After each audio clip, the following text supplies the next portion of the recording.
Arriba. Sí. Hola, ¿qué tal? Estamos Hola. en el conversatorio virtual titulado Filosofía y Educación en tiempos de pandemia con la profesora, amiga, Carolina Mamilovich. Hola, Carolina, ¿estás ahí? Hola Mariano, hola a todos, ¿cómo están? Bueno, primero voy a presentar a la profesora y magíster en filosofía, Carolina Mamilovich, que ha trabajado y que trabaja, de hecho, también en educación media y en institutos de formación docente, en la Universidad de Luján y en la Cátedra Didáctica Especial de la carrera de Filosofía de la Universidad de Buenos Aires.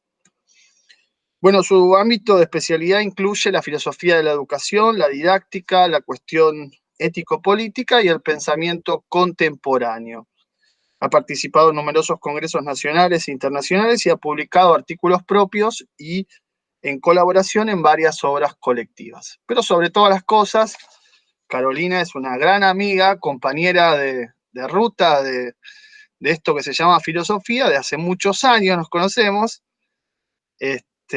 así que este conversatorio no va a ser sobre esas cuestiones de cuando éramos jóvenes, sino sobre otro tipo de cuestiones. Recordemos, este conversatorio virtual lo hacemos en el marco del Instituto de Formación Docente número 24 de acá de Bernal. Bueno, vamos a plantear una serie de cuestiones para pensar, para reflexionar, tanto respecto de la filosofía como respecto de la educación y respecto del contexto de pandemia en el que estamos en este año 2020.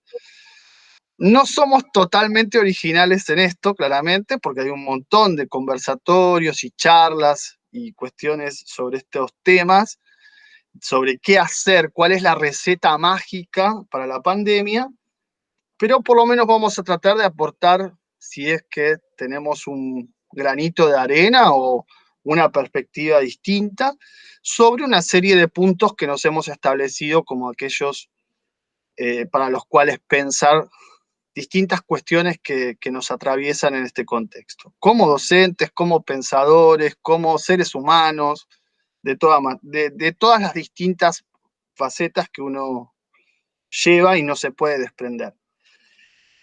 La primera cuestión que quería que conversemos, Carolina, es ¿por qué la pandemia 2020 se convirtió de inmediato en un tema filosófico o en un tema en que los principales filósofos y filósofas de esta época consideraron que tenían que intervenir u opinar casi inmediatamente?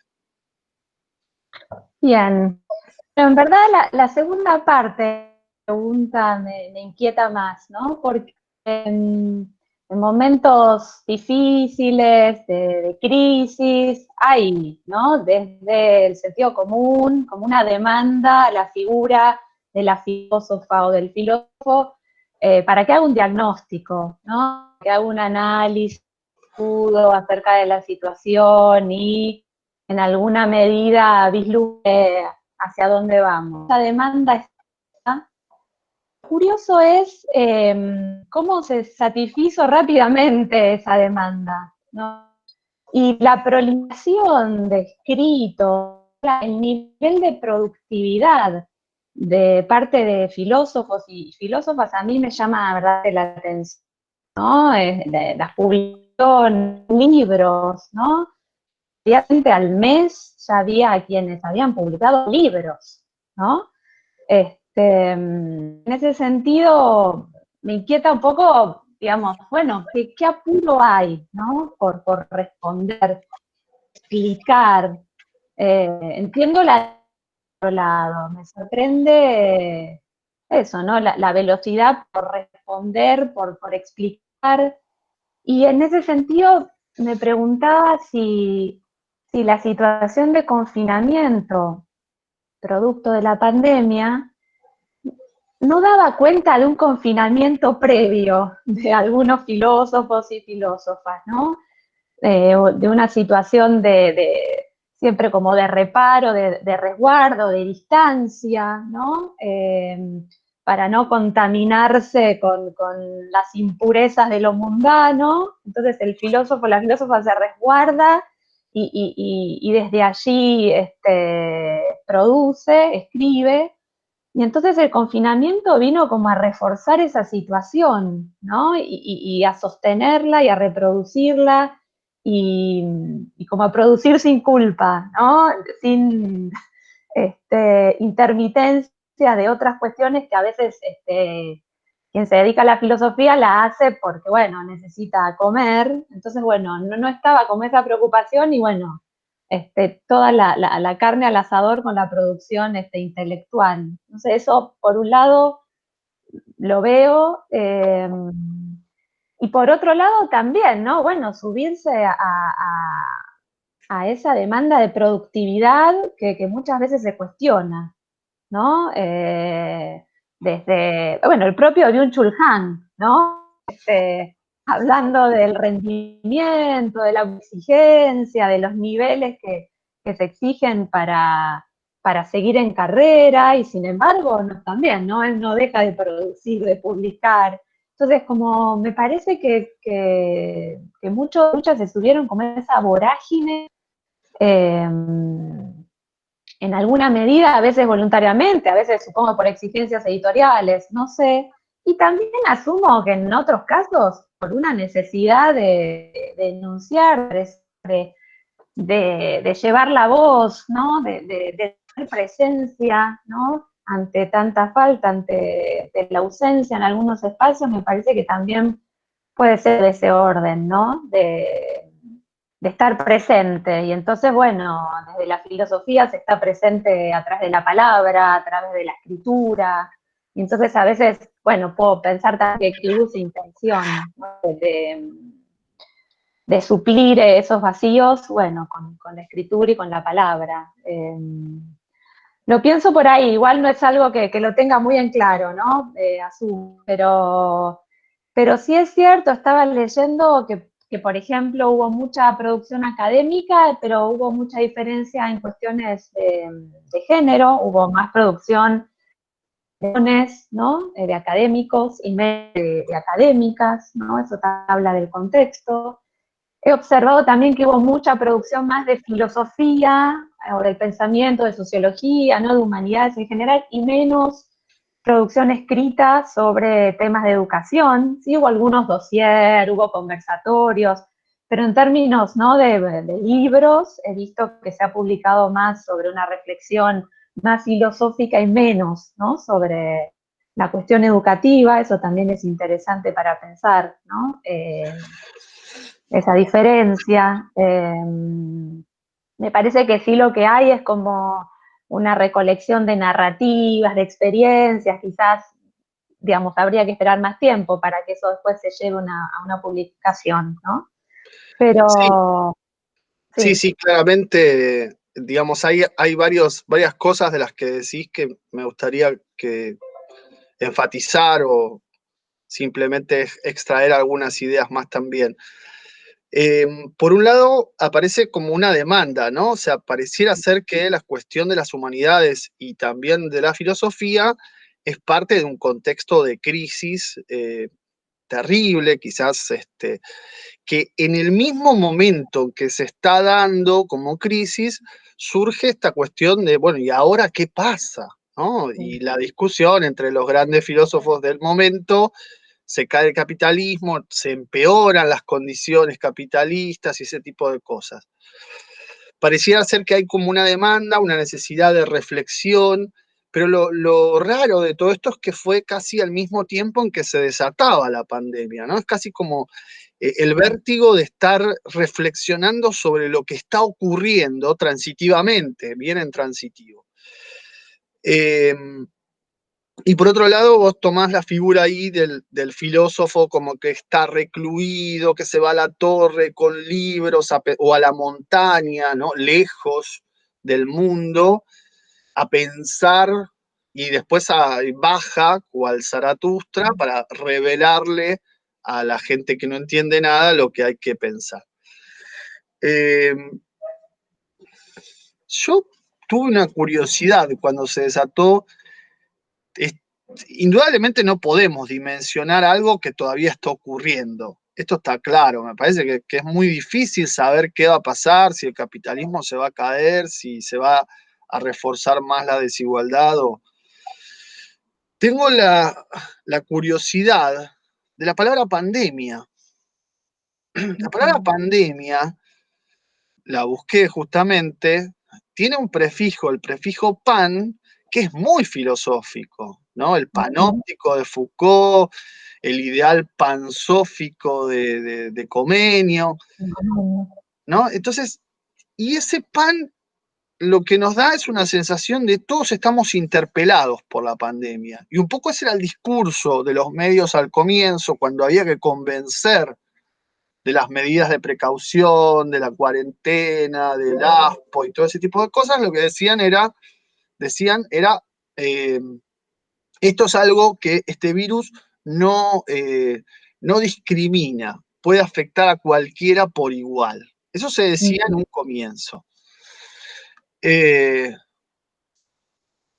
Ahora pensaríamos una cosa un poco más matizada, pero sí que es un tema que de golpe se volvió rápidamente universal y que también nos llevó como a repensar cuestiones fundamentales, cuestiones que no se están pensando, cuestiones, digo, no se suele cuestionar la continuidad del capitalismo, ¿no? O sea, esa es una de las cosas, en la era de la fluidez, donde todo se modifica, donde todo es cuestionable y va cambiando todo el tiempo y no tiene nada sólido, no hay nada fijo, lo que sí es fijo es ese sistema que se adecua constantemente a los cambios.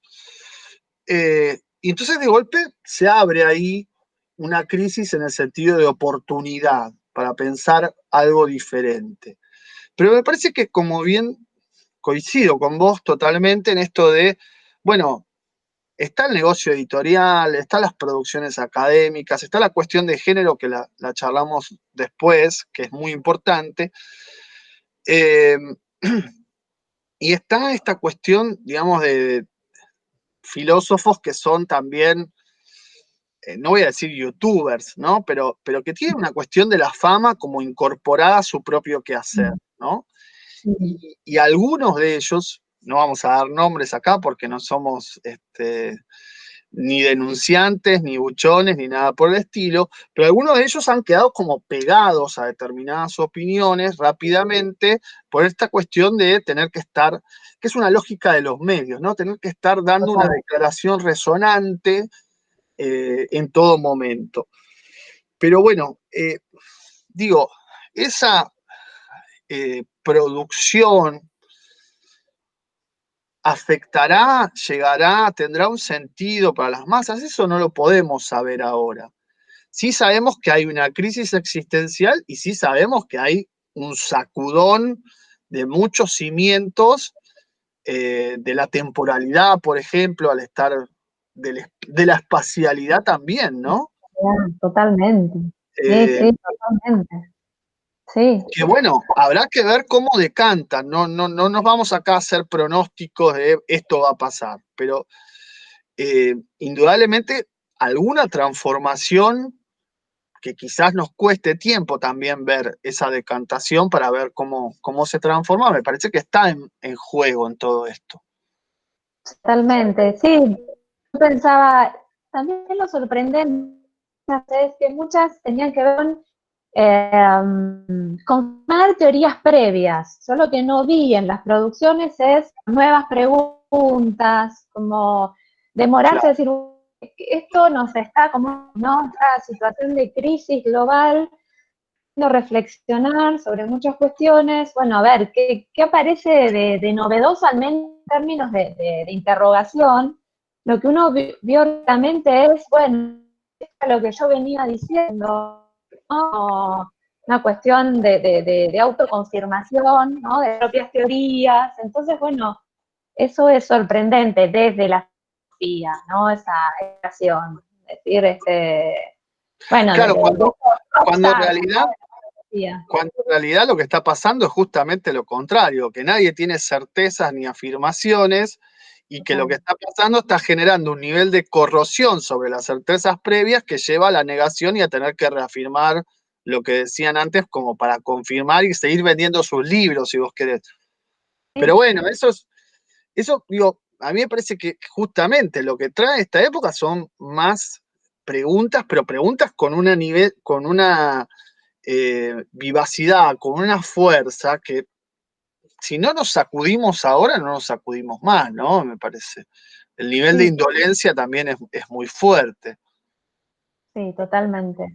Sí, si no nos afecta esto, ¿qué nos podrá afectar? ¿No? Claramente, el distanciamiento social, lo que nos pasa con el cuerpo, ¿no? Cuando te cruzas con alguien que no sabes cómo actuar, eso a nivel, me parece que lo que está pasando a nivel corporal es muy, muy fuerte, a nivel emocional, a nivel afectivo, es algo que está muy disociado de lo que podamos después intelectualizar o racionalizar sin hacerlo como una dicotomía, ¿no? Están ahí entreverados, pero todavía lo que nos pasa corporalmente no lo ponen en palabras, ¿no? Me parece que ahí hay una dificultad. Bien, no nos anticipemos, veamos cuando decante un poco más qué hacemos con esos afectos y con esos torbellinos de afectos, ¿no? Que muchas veces trae.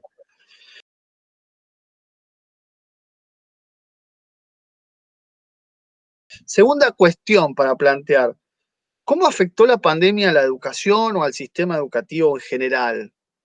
¿Sucede lo mismo en todos los niveles? ¿Cómo afectó a los docentes y a la formación docente, que es particularmente lo que nos interesa acá? ¿Y qué lugar le cabe al Estado en este contexto? Bueno, qué pregunta. Bueno, en el ámbito educativo claramente, ¿no? Afectó y mucho, yo creo que más de lo que uno cree. Y en distintos niveles, eso es cierto, ¿no? Quizás en los niveles superiores y no en los primeros años, donde hay cierta autonomía, donde hay cierto ethos, ¿no? Ya adquirido, cierto hábito de estudio, cierto lenguaje, cierto manejo, quizás afectó menos, ¿no? Y también en los casos donde cuentan con una infraestructura determinada, ¿no? Estoy dejando de lado lo que sí pone en evidencia esta situación, la desigualdad se ha exacerbado muchísimo, y eso, digamos, eso me parece que es para destacar de la función que cumple lo espacial en términos de la materialidad física de la institución educativa. En ese sentido creo que es mucho más democrática que la virtualidad.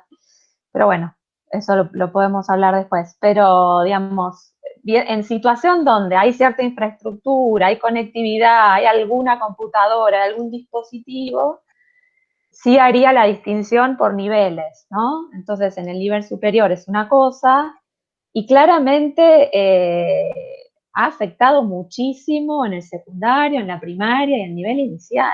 Eh, y es notable que las chicas, los chicos, los chiques son los primeros que quieren volver a clase, digamos, al espacio físico del aula, con sus compañeros, con sus docentes. Me parece que es algo para revisar el lugar que ocupa el espacio, el lugar que ocupa la presencialidad, la copresencia de los cuerpos, la interacción, ese espacio común que es la escuela, ese espacio colectivo. Digo, eso me parece, al menos, no sé, desde mi punto de vista, se hizo muy patente, ¿no? En este contexto.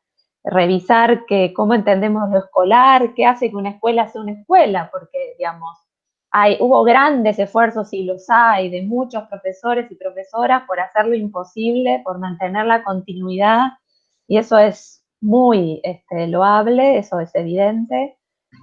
Pero hay algo para mí de la escuela que es ocupar ese lugar y ese espacio otro, ¿no? Como me parece muy interesante, lo recuperó Inés Dussel en sus conversatorios, eh, esta idea de la escuela como espacio otro, ¿no? Como un espacio distinto de la casa, del ámbito familiar, y las ventajas que tiene eso, ¿no? Cuando se mezcla lo escolar con lo doméstico, digamos, ahí surgen una serie de problemas que precisamente es necesario estar muy atentos en este contexto, ¿no?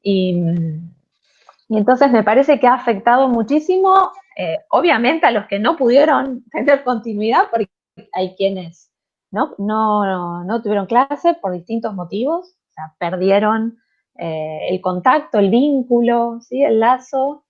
En otros casos han tenido, pero bueno, con una serie de dificultades que tienen que ver con lo que fue esta virtualización forzosa, porque fue una virtualización compulsiva.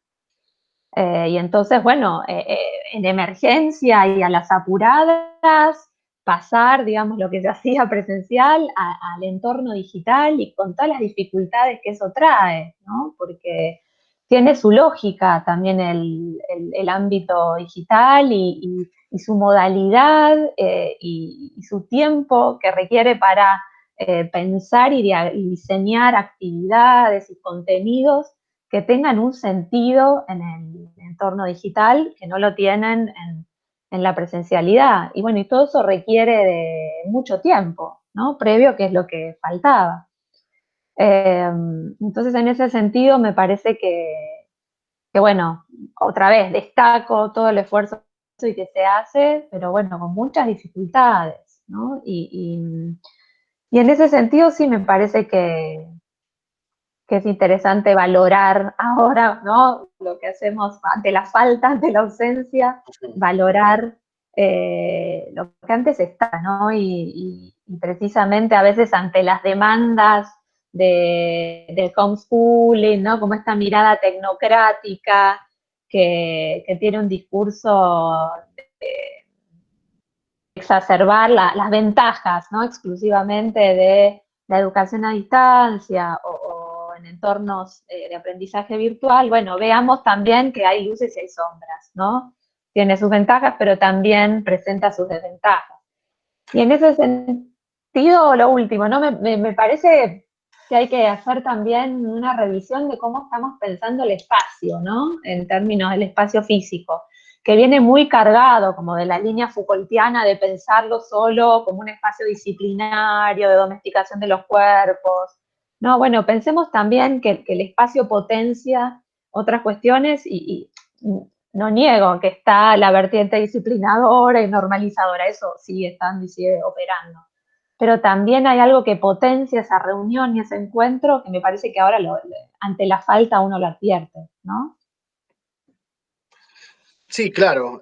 Bueno, varias cosas, ¿no? Instancia de sociabilidad, ¿no? El espacio como lugar de vínculo y de socialización, que indudablemente es más intenso en más importante o más relevante, digamos, en determinadas edades que en otras, ¿no? Eh, Particularmente, bueno, pensamos en el nivel inicial, el tema de la socialización es clave. En Claro. primaria, en el comienzo también, y de hecho los protocolos que se están pensando, implementando para atrás, para adelante, siempre buscan esos años, los de egreso y los de comienzo, sobre todo, por, bueno, distintos motivos, pero que van al punto este digamos, de socialización, de adaptación, de vínculo, de cómo se apropia y cómo se recrea el espacio físico. Y es cierto, no lo teníamos muy presente antes o lo teníamos presente de manera muy negativa, como un espacio de encierro, de enclaustramiento, de homogeneización y todo ese tipo de cosas, ¿no? Que suele decirse. Y sí, yo coincido ahí, creo que los niveles son diferentes, pero también hay algo que vos dijiste que es clave, me parece que la desigualdad ya estaba, o sea, la desigualdad ya estaba, vamos a Sí, sí, empezar por ahí, ¿no? O sea, la desigualdad material eh, estaba previamente a la pandemia, lo que ha hecho la pandemia es exacerbarla a niveles realmente hoy muy preocupantes, o sea, ha extremado esa desigualdad y se ha puesto de manifiesto en el ámbito educativo claramente, digamos, no es lo mismo tener computadora que no tener datos no tener celular no tener, o tener buena, digamos, tecnología o no tener, buena conectividad o no tener. Yo creo que ahí hay un punto largo para trabajar y pienso también con cierta preocupación que está pasando el tiempo, se está extendiendo y sobre ese punto en específico podrían haber medidas más contundentes, digamos, en distintos ítems, tanto en tecnología como en conectividad, en las dos cosas. Debería, de hecho. Ahora, cuando pensamos las nuevas generaciones, y siempre venimos, ¿no?, de esta crítica a lo posmoderno, son generaciones de la imagen, y sin embargo, claro, hacen un Zoom con chicos, chicas, y no funciona. O sea, que no son generaciones de la imagen. Eso que creíamos, ¿no?, que está en una pantalla y ya está. Y lo que te están diciendo los pibes y las pibas es, no, una pantalla no es lo mismo que estar físicamente con. Exactamente, sí, exactamente. No pueden tejer alianzas, están solos frente a la pantalla. Eso es terrible, digamos, lo que compartís también en el espacio físico. Es eso, ¿no? El peso. Encima ahora tiene también la vigilancia de la madre, los padres, la docente, el docente. No tienen con quién compartir todas esas miradas. Es terrible. Para los... Digamos, dicho irónicamente, sería, tenían una cárcel bastante grande y fuera, y ahora tienen una cárcel mucho más chica y dentro, digamos, ¿no? O sea, Totalmente, es sí, como un empeoramiento, digamos, en las condiciones. Eh, totalmente. en el caso de la formación docente, ¿no?, que es lo que nos ocupa, en el caso de terciario, también ahí creo que hay que distinguir por niveles, hay que distinguir comienzo, término, y bueno, la secundaria es un problema, no es ninguna novedad, ¿no?, que la secundaria es un problema, hace años que es un problema la educación secundaria, pero eso ya nos excede a pandemia y a todo. En el caso de la formación docente, ¿cómo te parece que jugó? Vos trabajás en institutos de formación docente, trabajás en facultades, trabajás además en una materia que se ocupa de la práctica docente, porque esto no lo dije, pero la didáctica especial se titula en realidad, no sé si se sigue titulando igual, didáctica especial y prácticas de la enseñanza. Exactamente. Sí.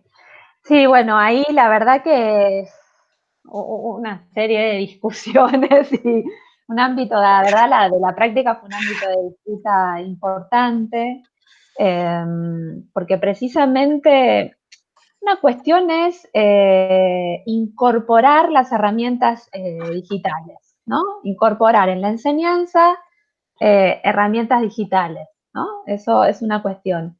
Y otra cuestión es virtualizar la enseñanza.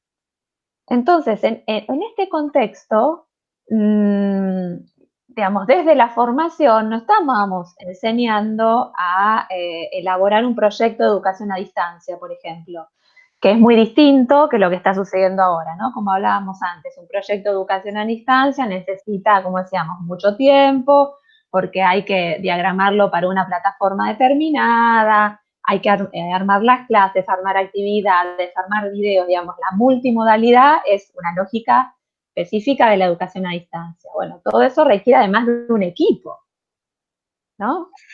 Sí, Sí. un detalle sobre eso que es muy importante, que ya lo dijiste antes y lo volvés a decir ahora, y me parece súper súper importante además porque vos trabajaste en TICS y conocés bien del asunto.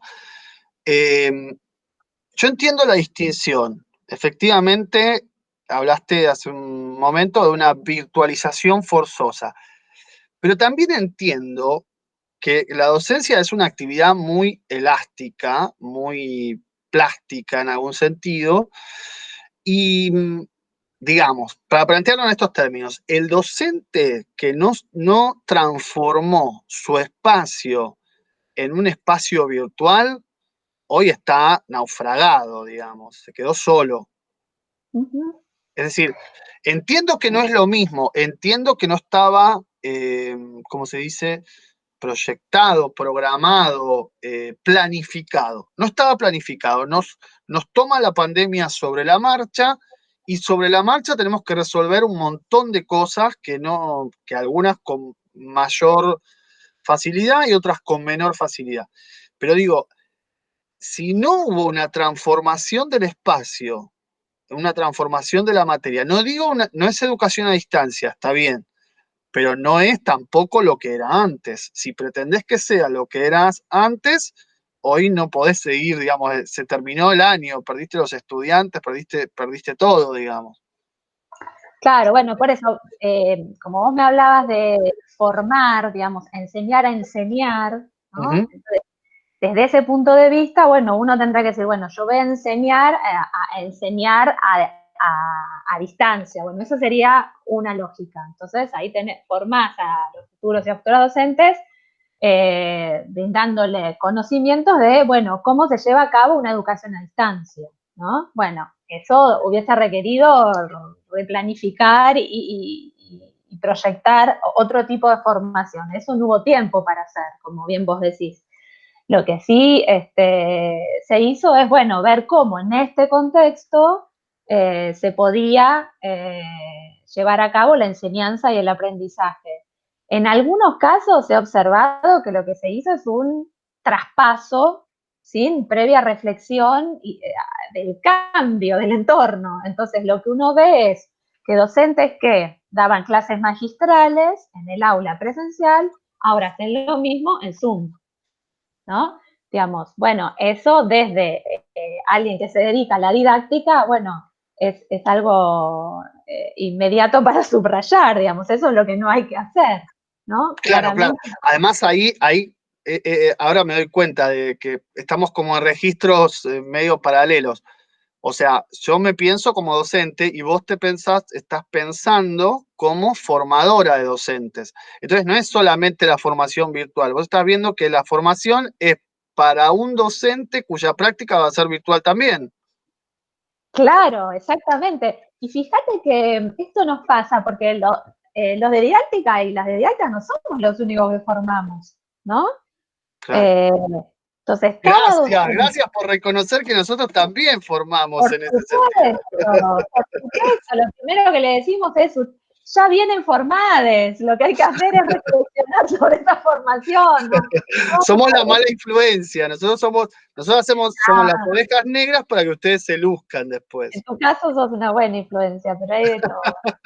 Eh, a mí me parece que lo preocupante es que en general no se tiene registro de que también se está enseñando a enseñar, ¿no? Entonces, sí, eso sí es algo para capitalizar. A mí me parece que lo que sí sucedió es que todas las cátedras en algún momento se sentaron a pensar cómo iban a enseñar.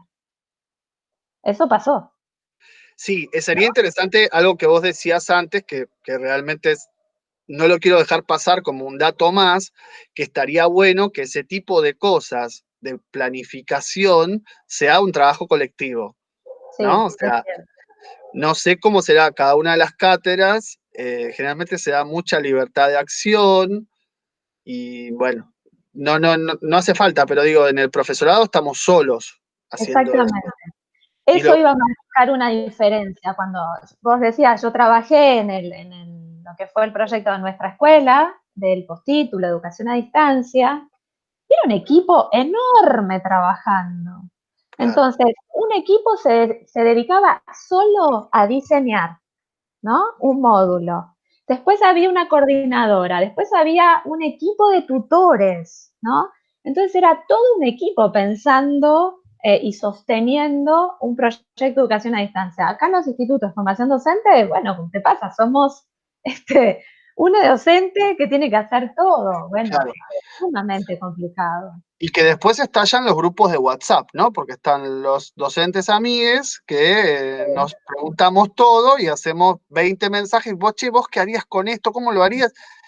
Y ahí es donde te das cuenta que en la conversación se potencia mucho más el pensamiento. Totalmente. Pero sucede por la desesperación de tener que tomar un montón de decisiones en poco tiempo y la mejor prueba de eso es que las primeras semanas de pandemia y las últimas también, tenés 200 mensajes en los grupos docentes de WhatsApp, Sí, tranquilamente en 1 o 2 días, 200 mensajes para empezar, digamos.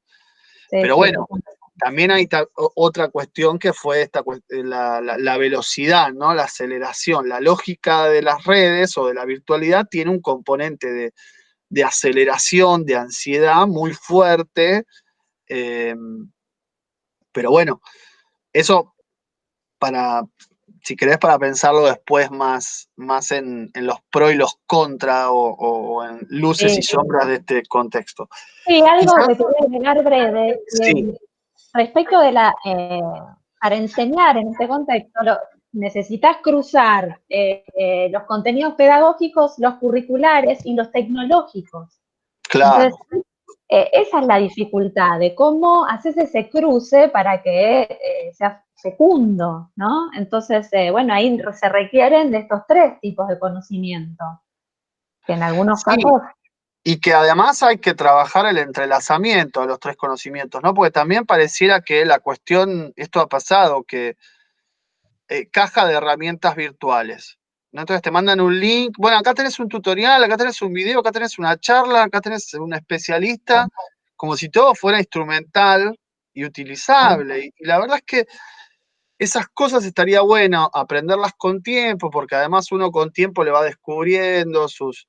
Y también va conciliando lo que descubre con lo que uno quiere hacer, Totalmente. ¿no? Porque los formatos virtuales son en principio muy rígidos para trabajar. Sí, Tienen estos ítems y vos te tenés que adaptar a esos ítems. Y la cuestión es, no que ese esquema me arme mi forma de trabajo, sino al revés, que yo primero defina la forma de trabajo y después utilice los esquemas más o los dispositivos más adecuados para todo esto, ¿no? sí, sí, exactamente. Pero bueno, una discusión muy fuerte es si se podía hacer la práctica virtual. Bien, ¿qué pasó ahí? ¿Qué cuestión, no? Porque práctica virtual es como un oxímoron prácticamente. Exactamente, exactamente, ¿no? Porque bueno, había varios argumentos en pugna, porque por un lado se decía, bueno, estamos formando docentes, en este contexto hay clases virtuales, entonces bueno, tenemos que formar docentes virtuales. ¿Qué sería eso? Es algo para preguntarse, ¿no? Y Un después holograma, un uno docente virtual es lograba. un holograma, ¿no? Un fantasma que sale de la computadora. Bueno, tengo que En decir el en tono de entorno chiste, pero virtual. lo voy a decir, en muchas reuniones sincrónicas con las cuales no estoy de acuerdo, pero bueno, es todo otro tema, pero lo único que veo es una letra de una persona bajo un circulito tachada. Y ese es Ujú. el vínculo pedagógico que establecemos, ese es el vínculo que quieren establecer en la reunión sincrónica, ver simplemente la letra, la inicial de otra persona tachada, ¿no? Entonces Claro. ahí uno dice, ¿cómo es esto? ¿Cómo es esto? Bueno, es un sistema a lo Black Mirror de una computadora que inventa a esas personas y que me hace creer que son estudiantes, ¿no? Esa sería la educación virtual. Estudiantes virtuales, docentes virtuales, todo es virtual. Nada sucedió. Ahí está la ambigüedad, ¿no? Por los que se dedican a ese área, por eso dicen que no es virtual, es en entorno, ¿no? Como que el dispositivo es lo Claro, virtual. claro. No, no, Pero, no es que uno se vuelve virtual, digamos, no es que te come, hay un capítulo de claro, Black Mirror, donde te come la computadora y ya pasamos a estar adentro de la computadora, ¿no es así? no, parece que no. Y quienes contraargumentaban, hablaban de formar, que a mí me gustó mucho esa categoría, docentes territorializados. Wow. Me encantó, ¿no? Entonces, bueno, cómo pensar la figura del docente situado en Ah, contexto. situado, porque en realidad territorio virtual también es una contradicción. Situado sería, No, sí, no, situados, en contraposición a esta idea del docente virtual. Entonces, bueno, si hay que formar docentes territorializados, bueno, la práctica no puede ser virtual, ¿no? claro. Y después también se suscitó la discusión respecto de, bueno, quienes ya vienen con experiencia, quienes han pisado alguna vez un aula, es una cosa, ¿no? Bueno, llevar esa experiencia y pensar cómo la adecuan al entorno virtual. Otra cosa es quien nunca pisó un aula, ¿no? Y entonces ahí se da la discusión, bueno, estamos formando un docente, pero que no tiene la experiencia de estar situado, ¿no? Entonces, ¿Te bueno, puedo eso, hacer una observación muy incómoda? dale, estoy acostumbrada, Y en ese recibo. contexto, vos Los decís que te lo hago muy alumnos deben seguido. conocer. En ese contexto, cuando aparece un estudiante que te dice, prácticamente a mí lo único que me interesa es recibirme. Bueno, eso es algo que también, mira, me hiciste acordar porque es un tema que me parece clave que también suscitó toda esta cuestión. ¿Cómo se exacerbó esa subjetividad demandante? ¿No? Cómo la lógica de lo virtual, la lógica de las redes, tiene que ver con la lógica del consumo, ¿no? Con la lógica de la satisfacción del deseo individual y estaban esas demandas. Bueno, lo único que me importa es recibirme, tener el título, acreditar, digamos, eso apareció.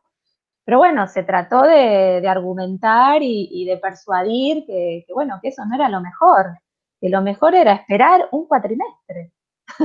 Claro, vos sabés que no, en serio, lo planteo como un chiste para los estudiantes, No, pero es qué una bien. realidad. O sea, yo también trabajo en una de las materias que son de final de carrera y, digamos, la preocupación es esa. Quizás Sí, no lo plantean con el énfasis que lo estamos planteando acá, pero uno dice, en este contexto, ¿esa es tu preocupación realmente? O sea, digo, habría un montón de cosas que me preocuparían primero y de golpe aparece esta cuestión instrumental que puede tener buenos motivos. Yo no digo que no, yo no digo que no, pero a veces pienso como que ahí es donde se desmorona todo, ¿no? Pues estamos haciendo toda una cantidad de planteos sobre si, qué sentido tiene educar, que es la pregunta de fondo y la pregunta que buceamos todo el tiempo cada vez que entramos a un aula, ahora entre comillas.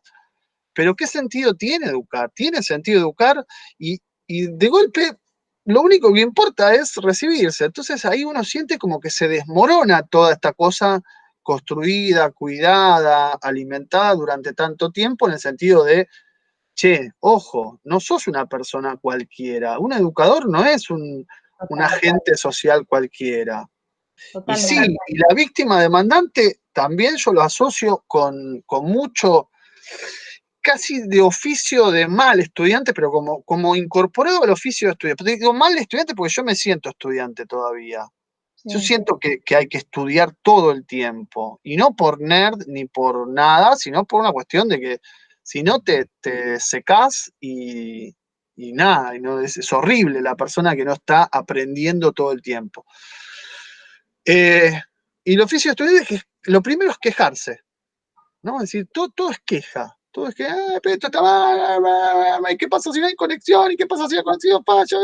Y siempre está, ¿viste? Eso para mí, digo, si vamos a mirar cosas malas, no terminamos más.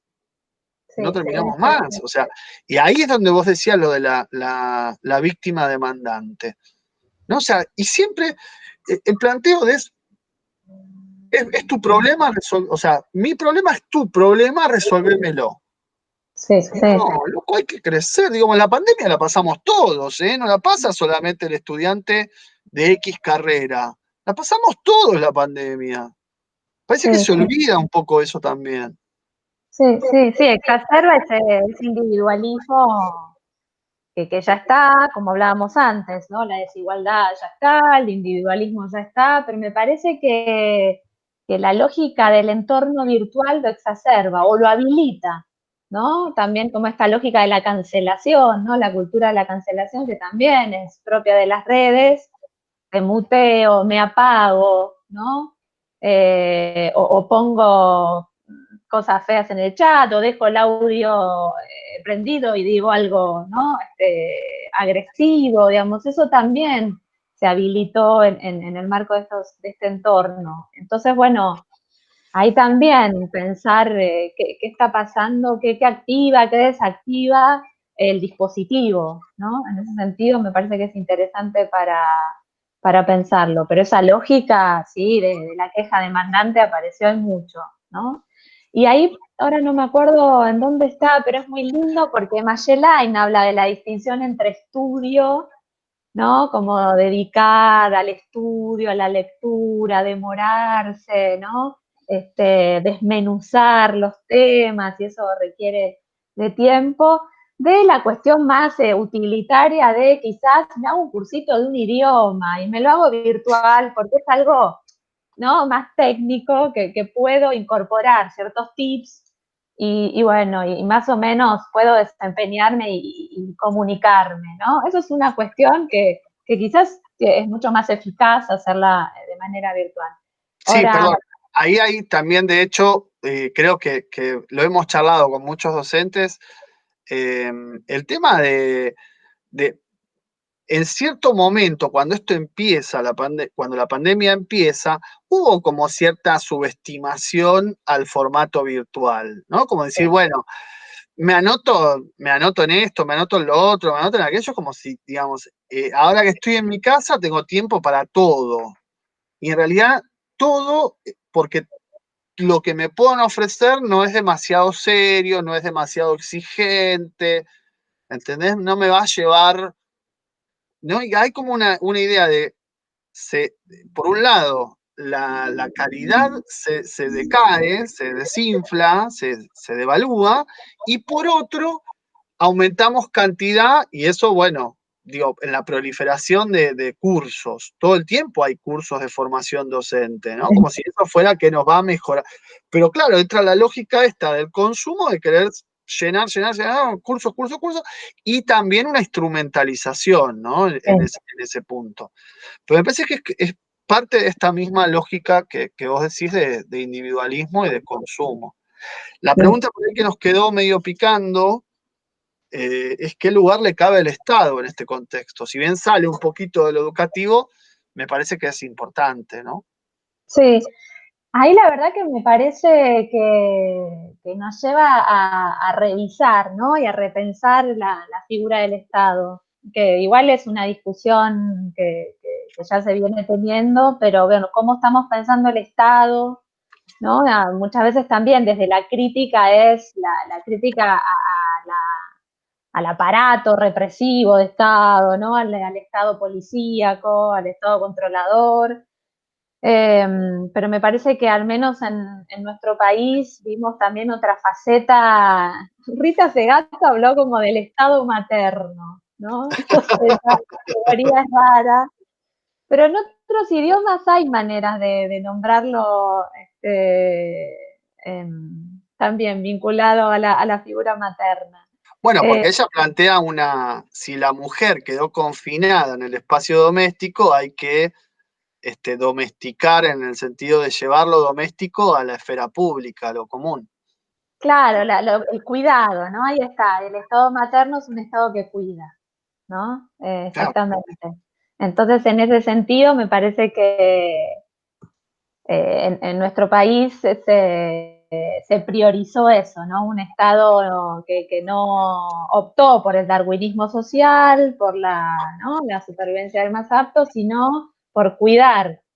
Y entonces, en ese sentido, también me parece que aparece fuertemente otra vez la intervención, la figura del Estado desde un punto de vista afirmativo, propositivo, que se anticipa, ¿no? Me parece que ahí es interesante pensar desde ese lugar, ¿no? Bueno, cómo el Estado puede asumir otras posiciones después de las críticas feroces, ¿no? No digo desde el neoliberalismo, que es obvio, ¿no? A veces desde posturas progresistas, ¿no? Se ha defenestrado mucho la figura del Estado y muchas veces por modas y filósofos o filósofas europeas, Claro. europeos, ¿no? Sí, Que sí, vienen sí, sí.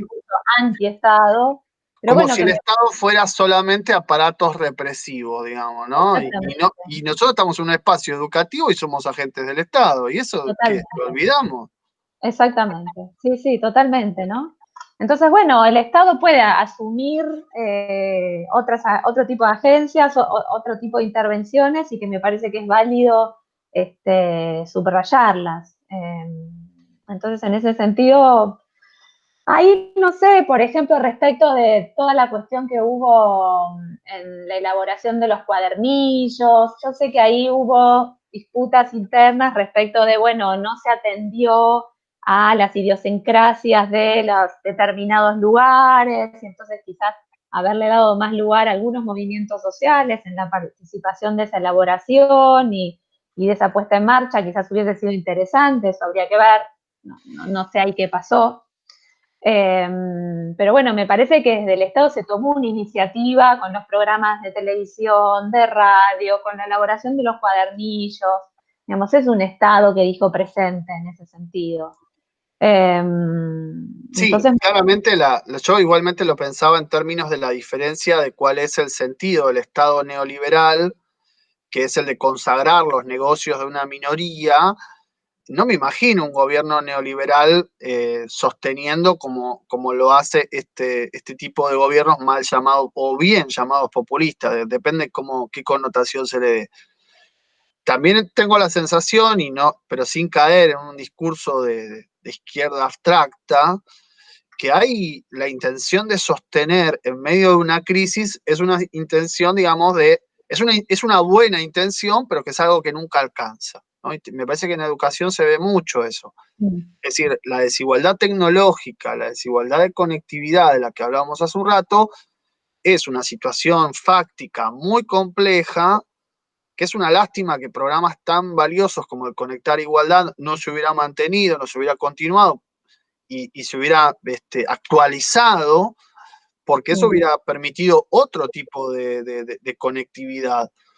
Es una lástima eso, pero también es y también digo, las soluciones como que son parches que nunca alcanzan, ¿no? Es como que intentan contener una ola que es enorme y que desborda por todos lados. Para mí es más Estado. Ahora también veo las dificultades que tiene, no sé, para tomar medidas todo el tiempo y bueno, y una coyuntura que la verdad estamos llenos de terraplanistas políticos. Yo estoy convencido de que es así, pero más allá de eso, digo, el planteo no es menos Estado, es más Estado. Nunca alcanza igualmente. Y a mí me parece que eso también es una metáfora de otras cosas. Lo que nosotros hacemos no es la educación que era, sino que lo que tratamos de hacer es llenar un espacio educativo que tampoco nunca alcanza, que nunca se colma, nunca se llena, nunca es completo, ¿no? Entonces, pero que sin embargo lo afirmamos y creemos, pese a esa suerte de pedalear en el vacío, digamos, como si se rompiera la cadena, entonces pedaleás, ¿sí? Pensamos que eso tiene sentido. Y me parece que en la filosofía hacemos lo mismo. La filosofía lo que hacemos es tratar de generar sentidos donde no lo hay, ¿no? O sea, veo una conexión entre las tres cosas. Pero digamos, el rol del Estado es más Estado, para mí, ¿no? Es decir, tiene que haber más Estado. No tendría que haber duda de eso. Lo que hay son palos en la rueda, pero eso porque hay gente que, bueno, que piensa en términos prehistóricos, digamos, precapitalistas hasta incluso diría. sí, a mí me parece algo complicado que vos mencionaste y que es interesante, esto de que somos, ¿no?, los docentes funcionarios del Estado. El problema es que en muchos casos no se asume, ¿no?, ese rol. Y entonces, precisamente, digamos, si nos reconociésemos como que somos parte del Estado, entonces en ese sentido me parece que se asumiría o se le daría otro sentido, ¿no?, más ético-político a nuestra función. Porque a veces las intervenciones del Estado están, pero con otra lógica, ¿no? En el 2018 CETERA sacó un informe espectacular, la privatización de la educación en la Argentina, y hablan de la nueva gestión pública, ¿no? Entonces, ¿cómo desde el gobierno lo que se hace es contratar a ONGs, ¿no? Pero justamente desde la posición, desde el Estado, se privatiza, se mercantiliza la educación. Entonces el Estado efectivamente está interviniendo, pero en una lógica neoliberal mercantil, ¿no? Claro. Entonces ahí también es complicado, porque uno dice más Estado, pero no cualquier Estado.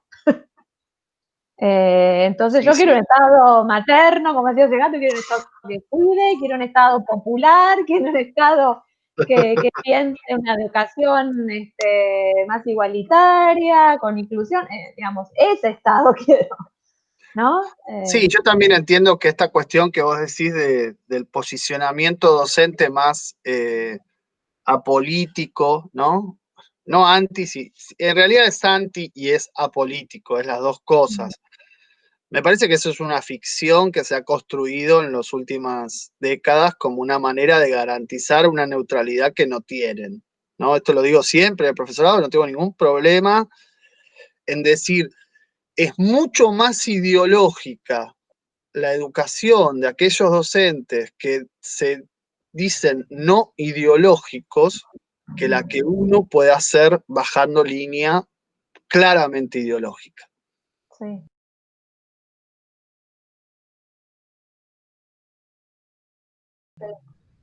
Pero bueno, vamos a la cuestión de género, Oh, justamente.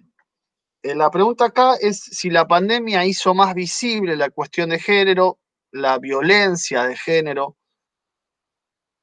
ujú. y si hay una correlación, si puede haber algún tipo de correlación entre el encierro, el distanciamiento, las restricciones, ¿no? Esta cosa de todo está limitado, todo está cerrado, y la cuestión de género y el acrecentamiento de la violencia de género. Bueno, varias cuestiones. No sé si más visible, ¿no? No sé en ese sentido. Lo que sí, al llevar todo al ámbito doméstico, claramente ha aumentado, por un lado, como vos decís, el trabajo de las mujeres, porque se tienen que ocupar de las tareas de cuidado, de las tareas escolares, de su profesión, digamos, en ese sentido se ha exacerbado hasta en hogares donde eh, hay cierta concepción como más progresista, ¿no? Y más amplia de las relaciones, lo que se ve es que frente al Zoom con les hijes está la mujer, ¿no? En la mayoría de los casos. O con las tareas de cuidado de personas mayores. Hay excepciones, efectivamente, estoy hablando en términos generales. Pero bueno, entonces a la mujer se le ha recargado de tareas en el ámbito doméstico, en el confinamiento. Y algo que también vos señalaste es que no romanticemos el ámbito del hogar, porque No, no, también, claramente no. No, no. entonces, a veces está hasta, yo lo escuchaba a Tonucci, que bueno, es interesante, que él decía, bueno, entonces ahora en casa tenemos que enseñarles a nuestros hijos a hacer las cosas de la casa y las cosas, y entonces estar en familia, una idea de familia totalmente idealizada, que bueno, es peligroso también subsumir el hogar y la familia a esa concepción romántica. Entonces, como vos decías, hay ámbitos que son sumamente hostiles y que en el encierro y en el confinamiento eso se ha tornado un infierno. Y entonces ha aumentado la violencia De hecho, hubo un filósofo que dijo, la casa es un infierno. sí, Podríamos agregar que ese infierno, siguiendo, es un filósofo italiano también, ¿no? Siguiendo al Dante, tiene como distintos anillos de sí, profundidad, sí, para terminar la metáfora. es cierto.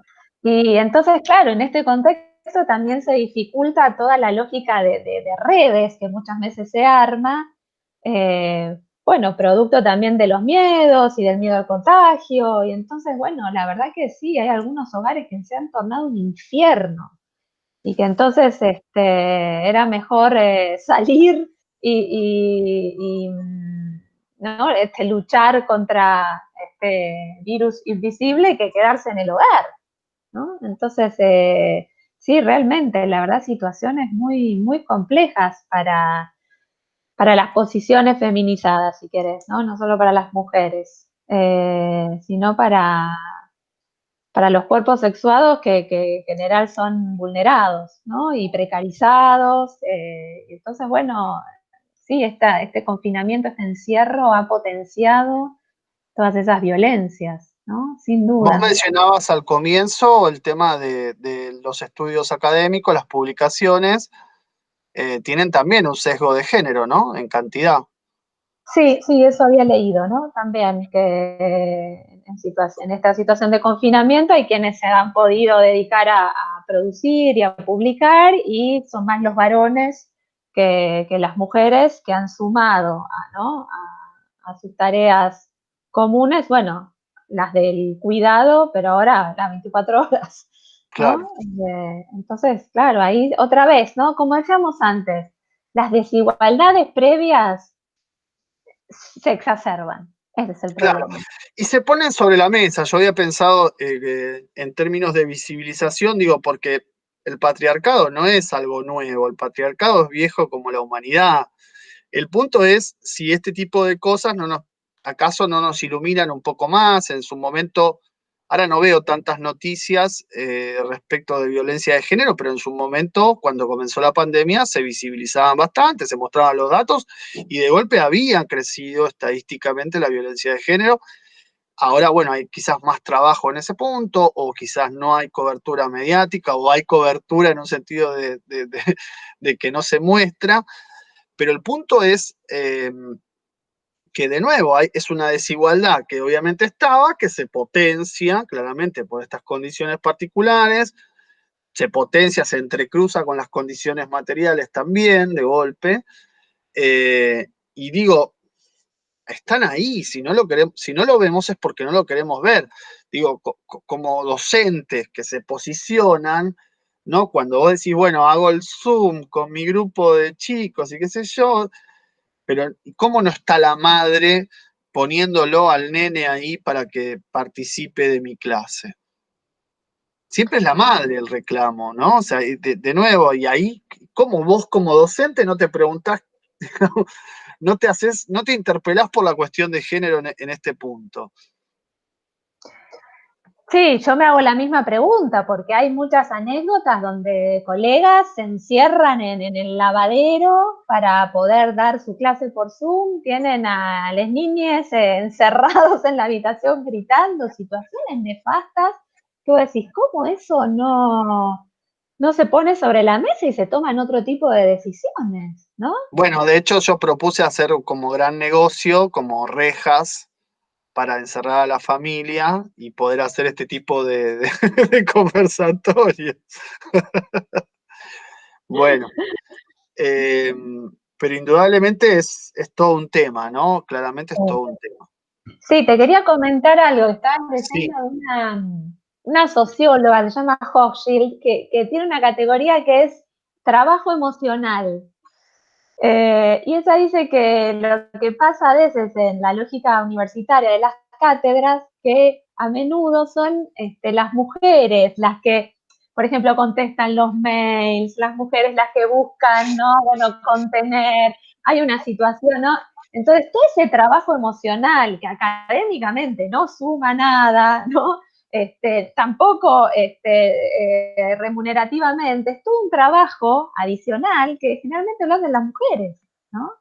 Por esto que se asocia que, no sé, esencialmente o naturalmente la mujer, ¿no? Más contenedora, es más, bueno, digamos, ahí también el patriarcado está operando todo el tiempo.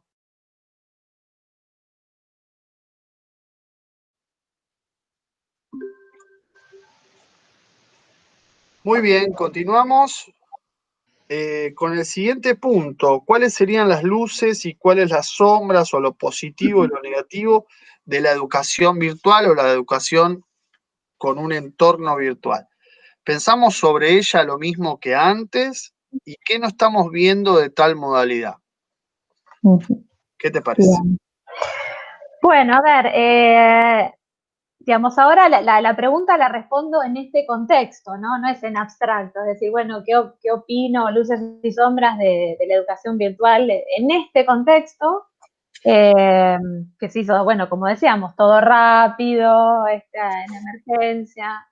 Eh, las sombras, un poco lo que ya habíamos señalado, tiene que ver, me parece, con la interacción, con los vínculos. Me parece que estas imágenes bidimensionales, estos rectángulos, bueno, dificultan claramente la construcción de lazo, la construcción de comunidad, eh, digamos, toda la energía del encuentro, ¿no? De la copresencia de los cuerpos, cómo se construye el conocimiento en un ámbito común y colectivo, digamos, eso es muy, muy complicado y por suerte me parece que no se logra de llevar a cabo en el ámbito, en un entorno virtual, ¿no?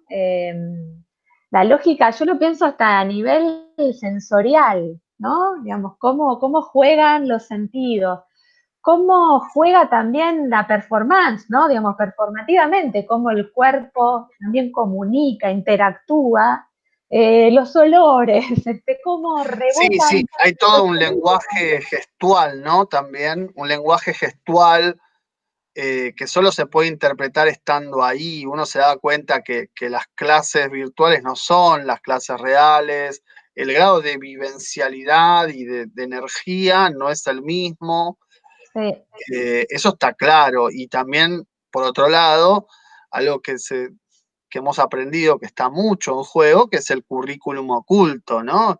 Que es también una forma de enseñar y aprender muy intensa, muy fuerte, y que bueno, todo eso está como diluido en este formato o está en otro lugar que no lo estamos viendo también. Claro, pero no sé si te pasa que yo he advertido cuestiones que te las da el oficio, que te las da la experiencia, que tiene que ver con cómo manejas los ritmos en función de justamente de leer los rostros, de leer los cuerpos, ¿no? En presencia. Todo eso ahora lo haces a ciegas. Algo que ahí intuitivamente podías ir manejando y acelerando o retrasando o, digamos, mechando con alguna cuestión como para otra vez reconducir la clase, ahora es muy difícil porque no tenés los elementos para leer esas Sí, eso cuestiones. está claro. Yo te voy a tratar siempre de sacar el aspecto positivo para si hacemos el juego de policía bueno, policía malo. Me encanta no enterarme de lo aburrida que son mis clases. Porque también es muy frustrante en ese ida y vuelta cuando te enterás de la verdad y te das cuenta que estabas solo, de golpe estabas solo, ¿no? Entonces, a mí me hace bien no ver esas caras de no entiendo nada, de qué está hablando, qué quiso decir, qué me importa esto. O sea, me parece genial. Solo, digo, no tener esa tan fea devolución me hace bien. Bueno, yo he llegado a decir, prefiero ver sus caras de fastidio, prefiero ver cuando se tiran así en la silla porque no dan más a las 10 de la noche que ver estos rectángulos con una letra, ¿no? En fin. Es cierto, te estoy chicaneando en ese sentido, Sí. pero me parece que hay algo ahí de la comunicación y que también colabora en la construcción del conocimiento que en un ámbito virtual claramente no se puede reproducir.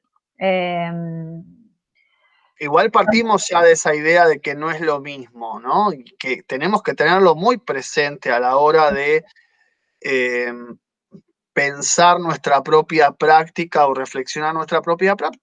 Ya sabemos que esto no es lo mismo que lo otro. Yo lo que veía en las poquísimas reuniones sincrónicas era un llanto, un lamento, una cosa tristosa, ¿no? Una ciénaga de la que no te vas a salir jamás, porque...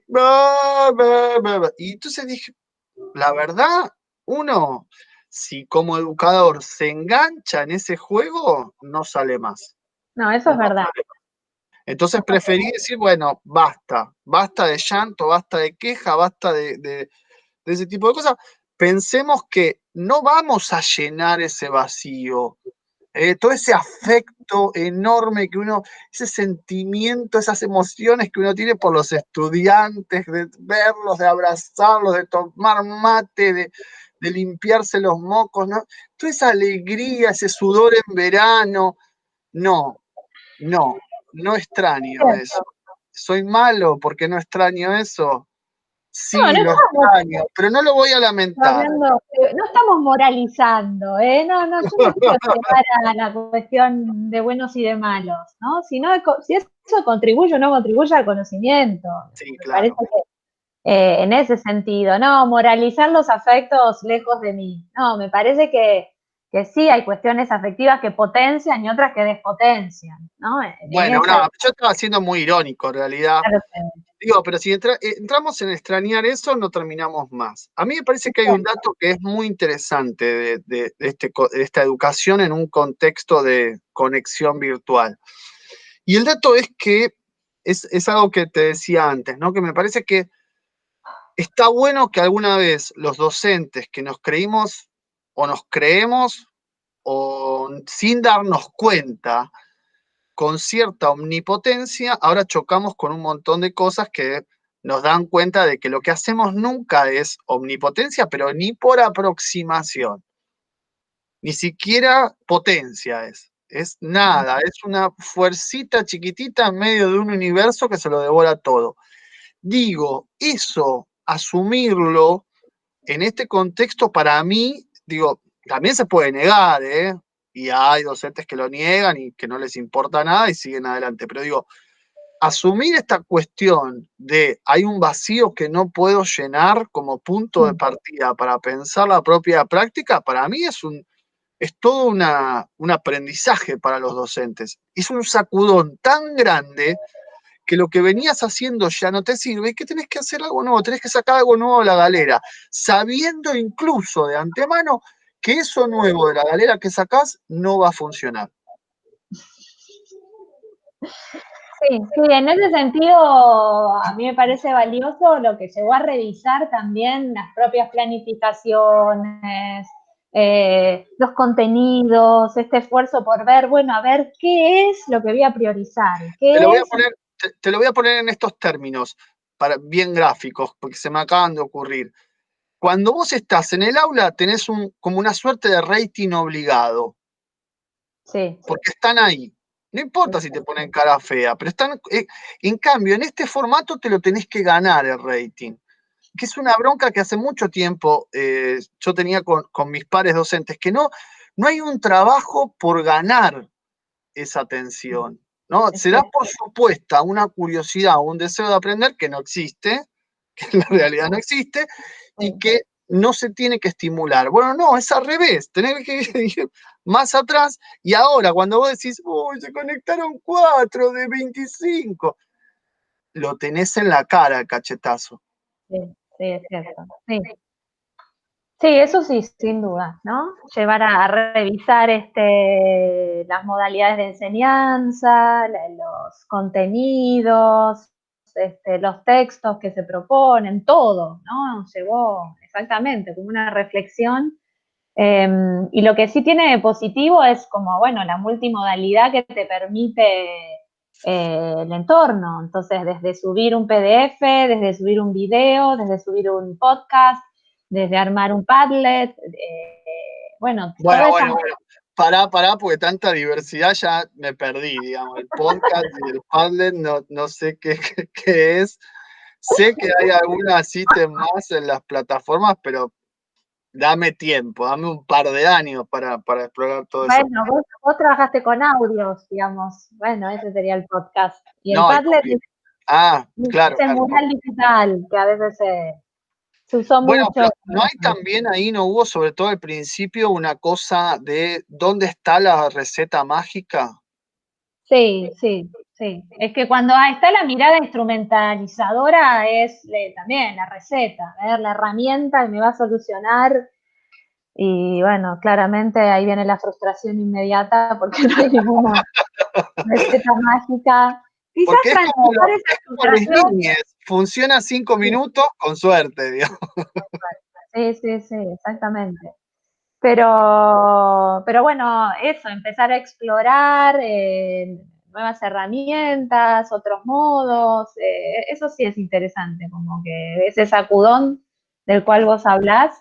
Lo que yo sí igual veo con preocupación es que en algunos ámbitos rápidamente se hizo la traducción de la clase magistral y docentes que están con un papel se filman, escriben la demostración del problema y esa es la clase, Sí, de ¿no? hecho quizás no hicimos esta distinción, pero no es lo mismo nuestros espacios más de reflexión y otros espacios de ciencias más duras o de saberes más duros que, como vos decís, ¿no? Eh, Hay una cosa que a mí me gusta mucho resaltar dentro de lo positivo, vos tenés que mirar lo negativo en este punto, y es que sin dar nombres, ni edades, ni nuestras edades tampoco, yo creo que a nosotros la tecnología nos agarró, o sea, las redes, la computadora en general, a mitad de camino, bastante jóvenes, vamos a decir la verdad. Pero a otras personas todo esto, pienso en una, dos, tres generaciones más arriba que nosotros, eh, los agarró con otra edad, ¿no? Digo, Ujú. no quiero decir nadie en particular, pero hay docentes, sobre todo en el profesorado, en la facultad también, que se jubilan a los 60, 65, X edad, no importa, pero gente que es grande y que de golpe se encuentra manejando un montón de recursos tecnológicos. A mí eso me genera como, y al revés, también te encontrás con, son jóvenes, lo van a saber hacer y no tienen ni idea, digamos, ¿no? O sea, pero me sorprende mucho esta docilidad, esta plasticidad transgeneracional, te diría, de los docentes para adaptarse a una situación tan de golpe, que además, por otro lado, no es la misma, ¿no? O sea, porque al comienzo de pandemia uno pensaba que esto iba a durar un tiempo, Claro. después se extendió y hoy como que va a durar, no digo para siempre, pero hay como una sensación de que va a durar mucho todo esto. Sí, al menos la bimodalidad sí. ¿Qué sería la bimodalidad?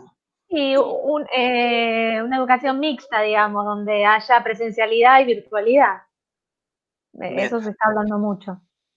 Y entonces digo, me sorprende que docentes de cierta edad se hayan adaptado y hayan incorporado un montón de estrategias. Realmente, digo, me sorprende para bien esa docilidad o esa plasticidad para ir probando, ¿no? Con cierta aceleración, con cierto vértigo que todos tuvimos, esas nuevas tecnologías. Sí, vos decís que hubo como una formación, una autoformación forzada, ¿no? Claro. Una vez como positiva. Sí, yo no sé ahí qué, digamos, como te decía, incorporar una herramienta por incorporarla no tiene mucho sentido. Hay que ver para qué se le incorporó, cómo. Eh, pero bueno, sí, un primer paso es al menos saber manejarla para después poder reflexionar, bueno, qué sentido pedagógico le das a esa herramienta, ¿no? Qué tipo de utilidad se le puede dar. No sé si es el mejor caso hacer algo así forzado, ¿no? Hubiese sido interesante tener una Claro, bueno, pero ahí es capacitación. donde de nuevo me parece que se van como desarmando ciertas ideas que teníamos antes, ¿no? O sea, Mm. las generaciones nuevas ya están hipertecnologizadas, bueno, eso está por verse, digamos. Y también, digo, si uno planteaba, che, hacemos educación virtual o en formato virtual, o incluso a distancia, digo, estaba visto como algo negativo, como algo que se compraba y vendía, como algo que en realidad iba a terciarizar y minimizar la función docente. Digo, había, si uno planteaba esto el año pasado, una cantidad de prejuicios sobre el tema que hubieran bloqueado todo este tipo de desarrollo de novedades. Sí, fíjate vos, acá me parece que se vincula con la pregunta del Estado, ¿no?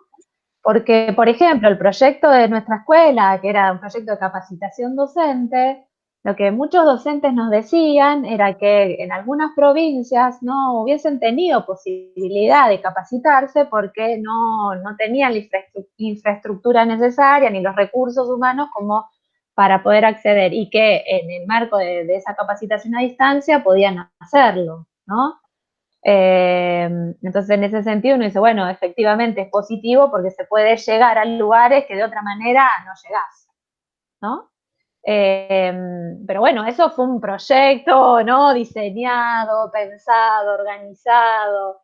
Después tenés desde otra ideología, digamos, también toda esa línea de liderazgo, emprendedorismo, que también a veces se hace en entornos virtuales y que entonces yo diría, bueno, ahí también, otra vez, puede ser una herramienta, un instrumento, pero ¿cuál es el sentido que se le está dando? ¿En qué tipo de educación, qué tipo de formación estamos pensando? ¿No? No, está bien, pero Siempre, yo lo que te estaba diciendo es que probablemente esta idea de educación virtual planteada, digamos, en seco o a priori, antes de que suceda la pandemia el año pasado, nos hubiera caído mal.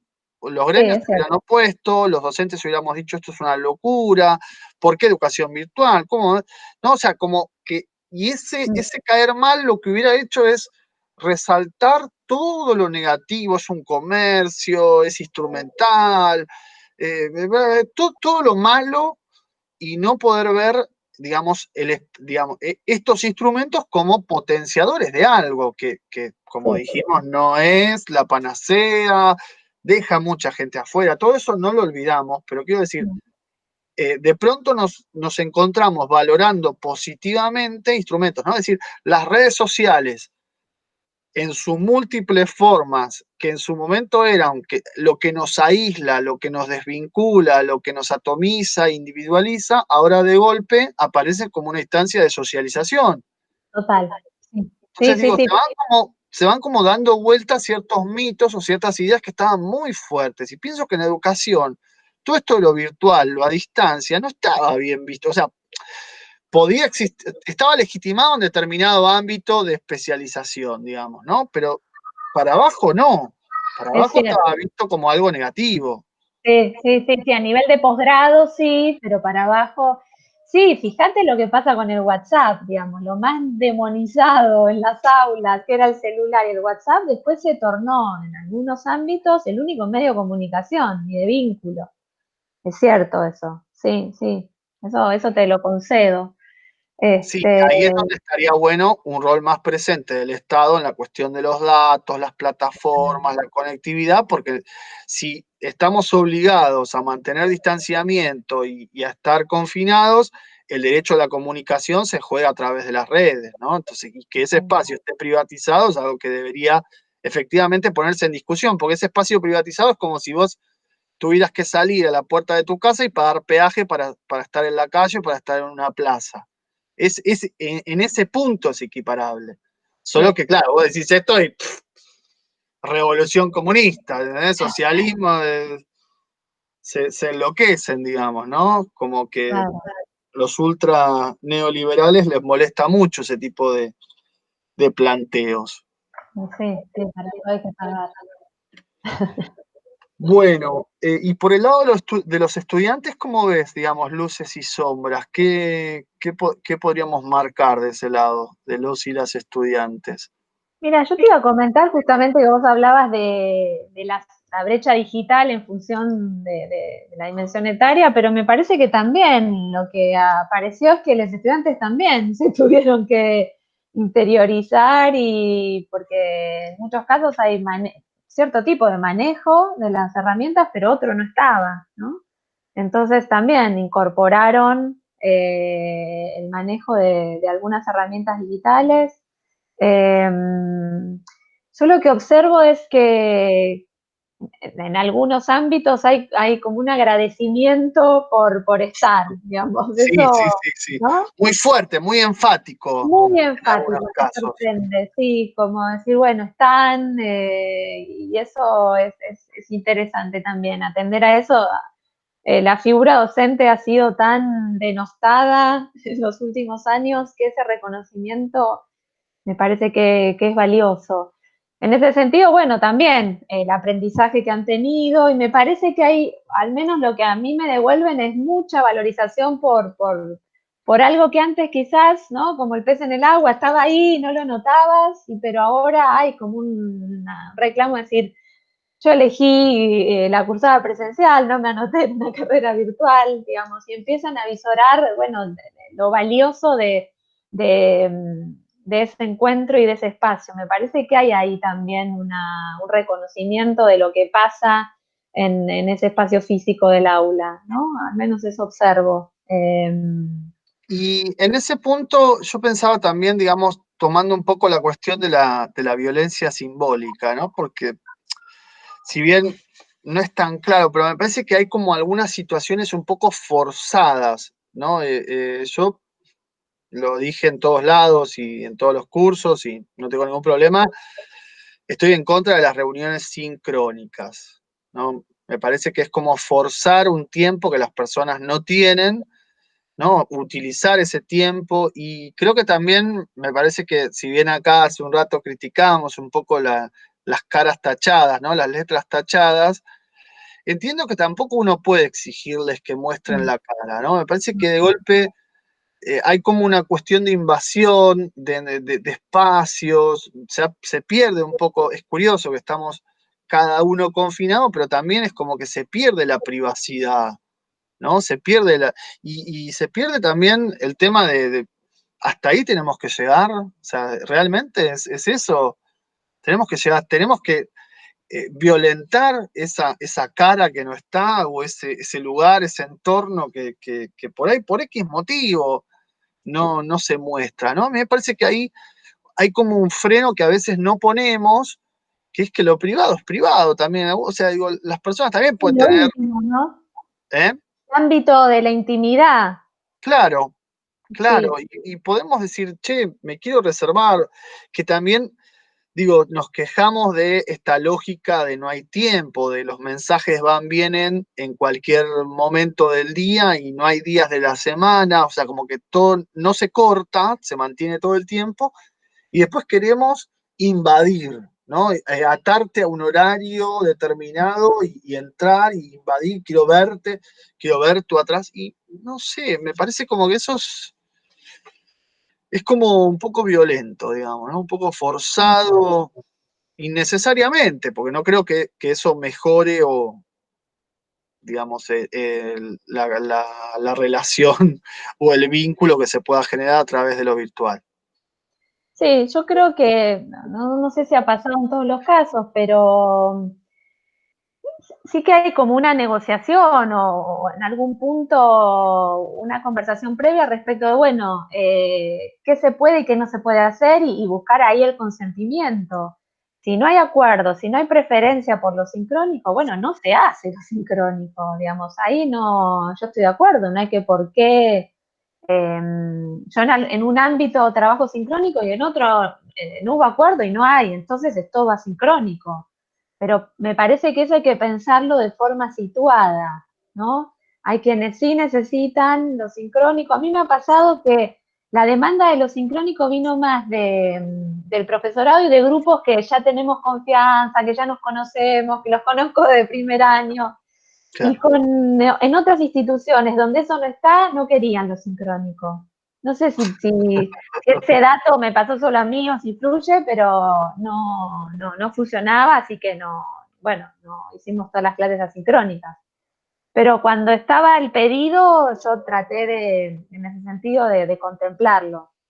Pero me parece que hay que atender a cada situación, a cada contexto, y concuerdo con vos que no se puede exigir prender la cámara, digamos, es tal cual, es muy invasivo, es abrir la intimidad, y ahí hablábamos, ¿no? También de estos espacios, de lo público, de lo privado, cómo esas fronteras se diluyen, y bueno, eso es complicado. Sí, Sí, sí, sí. también decíamos que se diluyen mucho los tiempos, ¿no? Entonces, decir, mi materia está de tal hora a tal hora, vos estás obligado a estar en esa materia. Digo, la verdad, hubo profesores que hubo que decirles, miren, che, mirá que acá no se toma lista, ¿eh? Claro. Si es necesario aclararlo, y fíjate, si es necesario aclararlo, qué cuestión hay de fondo. Bueno, yo me quedaría charlando 10 horas y eso de hecho lo hacemos con vos porque sos mi referenta en cuestiones filosófico-pedagógicas, así que, y en otras más también, así que bueno. Pero vamos al último punto que te quería preguntar, ¿cómo se vislumbra el horizonte a mediano plazo, quizás ya post pandemia, más allá de la pandemia, tanto en la filosofía como en la educación? Qué preguntón. Eh, Empiezo por la educación. Eh,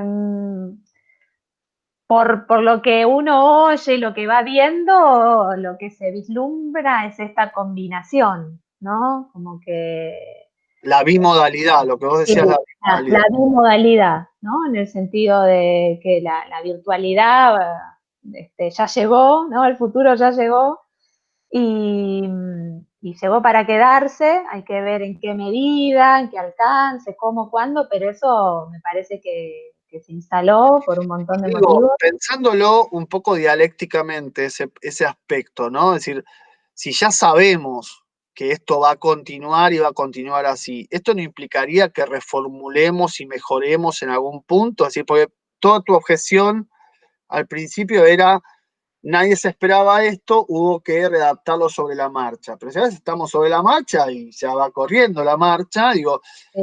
ha corrido bastante y si uno ya se lo plantea desde ese lugar, ¿no implicaría una serie de aprendizajes o de reformulaciones en ese sentido?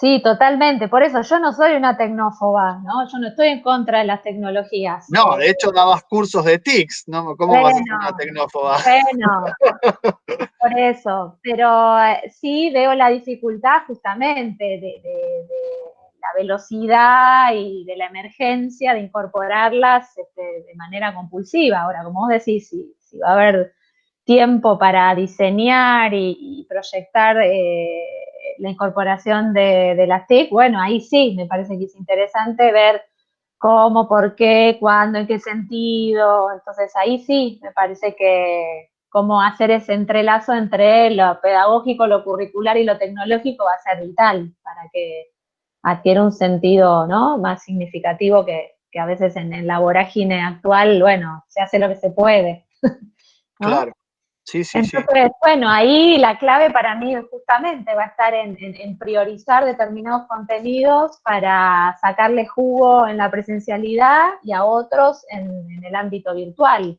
Entonces ahí también evaluar qué tipo de contenidos son, ¿no?, más propicios para un ámbito y cuáles para otro. Empezar a jugar con eso me parece que va a ser interesante.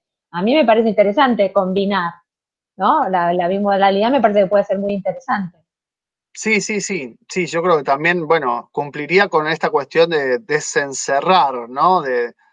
Y pensar la educación en términos más generales y no atadas a un recinto específico. Yo creo que eso es interesante. También del otro lado, como cuestión de lo que vos decís, eh, bueno, ¿no será que, digamos, no sé si es bueno, pero en algún punto sí, en algún punto no, una educación a medida ¿A medida de qué? ¿De quién? de los grupos, de los Sí, cursos? sí, O sea, sí. digo, vos planteás un poco esta cuestión de hay que adaptarse, hay que consensuar y demás. Pero también digo, por ahí esa heterogeneidad que siempre es bienvenida, puede llevar no sé, a perder la cuestión igualitaria que también está muy, muy asociada a la educación y a la escuela en general, ¿no? Sí, es cierto. Yo te iba a decir, se hablaba mucho en su momento de este concepto de aula aumentada, ¿no? Que el aula no es solo las cuatro paredes, sino que justamente en función de la incorporación de las TIC, el aula aumenta porque seguimos enseñando o aprendiendo en otros entornos, ¿no? Pero lo valioso era que el punto de reunión, el anclaje, siempre era el aula física. Entonces, si la reunión está ahí, es una cosa. Después uno puede diversificarse, ¿no?, ampliarse, pero el punto de reunión es uno, ¿no? Y el sentido es Claro, uno. El claro, otro día escuchaba a Mafía hablando bien respecto de las redes y cómo con las redes eh, los movimientos feministas se convocaban, ¿no?, y lograron más difusión. Sí, pero después era para juntarse en la calle y reclamar algo, claro. ¿no? Entonces hay que ver para qué. Eso me parece que hay que tener claro, ¿no? Empezar a definir ese para qué. Bien, sí, sí. Y en el caso de la filosofía, En el caso de la filosofía, no veo que altere mucho. eh, no sé si tengo ahora como una mirada muy sesgada respecto de la práctica filosófica, ¿no?, que yo veo que en la práctica filosófica perdura, ¿no? Persiste esta separación, si querés, moderna o no, o anterior también, ¿no? Mente-cuerpo. Entonces a veces es los cerebros en una cubeta y eso funciona, y a mí me preocupa que eso funcione. A mí me preocupa que la distancia funcione. Y me parece Sí, que a veces en filosofía eh, funciona. sí, yo creo que también un poco la precipitación de estas grandes figuras de las que hablábamos al comienzo, eh, es como que la pandemia se los lleva a puestos, ¿no? Es decir, hay muchos filósofos y filósofas también que por una cuestión, digamos, de marketing o de buen título, de venta de libros, como decías vos, me parece que la época, la propia época se los come y los termina disolviendo. Yo creo que un poco lo que pasó, sin dar nombres, con algún conocido es eso, ¿no? Que quedó víctima de sus propias palabras y hoy la verdad parecen bastante ridículas, viendo... y también como que son análisis, por ejemplo, esos análisis demonizantes del Estado, son análisis casi dogmáticos, diría, de un Foucaultianismo bastante flojo, y que hoy, Sesgado también, ¿no? Un Foucaultianismo ¿cómo? sesgado. Sí, sí, sesgado, pero flojo además Sí, también, ¿no? Que sí. hay un montón de cosas que no ven y que me parece que un poco la pandemia los jubiló en ese sentido, en algún punto. Pero también me acordaba, y esto me acuerdo porque me olvidé en realidad, que buscando la palabra pandemia, claro, me acuerdo que buscando la palabra pandemia y asociándola como palabra filosófica, es curioso bueno, el prefijo pan es lo universal, pero demia hace referencia al pueblo, Hablemos, claro. al demos, ¿no? Entonces, la pandemia sería como el momento de todo el pueblo todo. A mí me parece que ahí es donde más falta la cosa, ¿no? O sea, en educación, no sé, sobreviviremos, haremos algo, más, menos, aprenderemos un montón de cosas, no la aprenderemos los que quieran negarse a aprender. En filosofía tendremos que jubilar un montón de caripelas y buscar pensamientos nuevos y sobre todo pensamientos situados, estos que Sí, puedan romper con la distancia, como vos decís, y que no vean la distancia como algo positivo y que no hagan tanto pronóstico, porque parecen economistas, digamos, anunciando catástrofes que después no se cumplen y la verdad pasan vergüenza en algún punto. sí, sí, Que no hagan tanto, y me parece que lo que nos falta mucho es esa demia, ¿no? Es como que falta pueblo. A mí me da la sensación de que hay unas urgencias materiales, simbólicas, en este contexto que son candentes, digamos, ¿no? Que realmente son, que estemos discutiendo una mejor distribución de la riqueza, ¿qué hay para discutir ahí? No hay nada para discutir. Que el pobre paga mucho más de impuestos que el rico es injusticia, no hay manera. ¿Qué pueden estar sí. discutiendo ahí, ¿no? Me parece que ese es como el punto más urgente, más candente, más complicado y que la verdad estaría bueno que haya una reversión en ese Sí, aspecto. sí, cómo salir de la academia. Me parece que la filosofía se debe pensar el afuera, pero digamos, incorporándose o viéndose en ese, siendo parte de ese afuera, ¿no? Porque siempre está como desde la Pero distancia. también es un problema de los pedagogos ese, ¿eh? Y de las pedagogas que están todo el tiempo haciendo charlas, Eso es videocharlas, verdad, sí, dando sí, la nueva modalidad, cómo enseñar, cómo evaluar, cómo sí, esto, cómo lo otro, y está, digo, hay una sobresaturación, por eso sí, empezamos con esa ironía la charla, ¿no?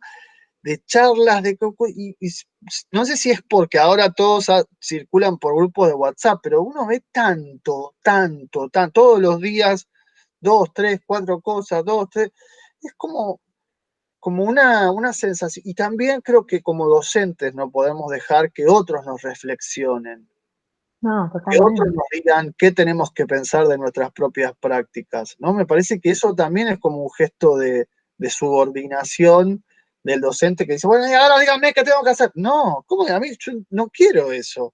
No voy a regalar ese espacio de reflexión. Sí, sí, sí, es cierto. Sí, también desde la filosofía, ¿no? Empezar parece que estos popes que empezaron a pronosticar y a producir de manera inmediata también, bueno, empezar a cuestionarlos y a tomar ideas, como se dice, ¿no? Desde el sur.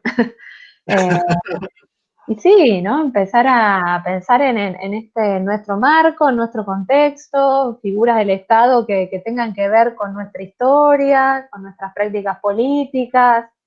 Me parece que puede abrir ahí un juego interesante si nos animamos a ocupar esos espacios y no, como decíamos antes también, en la carrera de la productividad, de la acreditación, de la titulación, digamos, también eso está en la filosofía, ¿no? Eh, entonces, bueno, parar un poco la pelota y ver qué se hace en términos también propositivos y en términos prácticos, ¿no?